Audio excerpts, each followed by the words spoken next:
tonight with the race for the White House. President Biden back on the campaign trail fighting for his political survival. Top House Democrats held a crucial meeting about his future today. Some are now saying privately in that meeting what 5 others have previously said publicly, that Biden should step aside. Lawmakers on both sides of the aisle are weighing in on his ability to defeat former President Trump in November, and we are on the ground with voters. What they're saying about the president's future. ABC's senior White House correspondent Selena Wang leads us off tonight. Tonight, growing panic in a critical meeting about President Biden's future, with several top House Democrats privately saying he should step aside. Sources tell ABC News Representative Jerry Nadler, Adam Smith, Mark Takano, and Joe Morell suggested Biden should end his campaign. Leader Hakeem Jeffries did not take a stance, the sources said.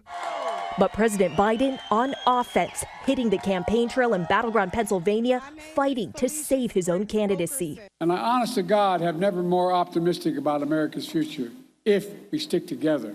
I really mean it. Visiting a black church in Philadelphia, then stopping by a campaign office.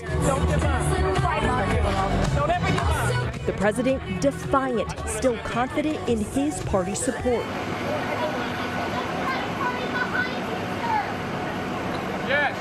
Even as more Democratic leaders lose confidence in him. 5 Democratic members of Congress now publicly calling for President Biden to drop out. Even Biden's closest allies acknowledge time is running out. I believe that he can do it, but I think that this is a really critical week. I do think the clock is ticking. And others questioning his ability to defeat Donald Trump. He should be mopping the floor with Donald Trump. Joe Biden is running against a criminal. It should not be even close, and there's only one reason it is close, and that's the president's age. Biden trying to turn around his image, speaking exclusively with ABC's George Stephanopoulos. And if you stay in and Trump is elected and everything you're warning about comes to pass, how will you feel in January? I feel as long as I gave it my all and I did the goodest job as I know I can do. That's what this is about. Well, that is the answer that most concerned me as well.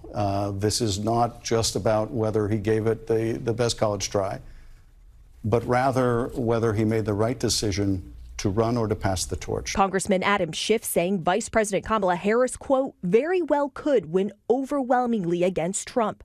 In New Orleans this weekend, Harris trying to shift the focus back to the former president. This is probably the most significant election of our lifetime. You have the former president who is running to become president again, who has openly talked about his admiration of dictators and his intention to be a dictator on day one.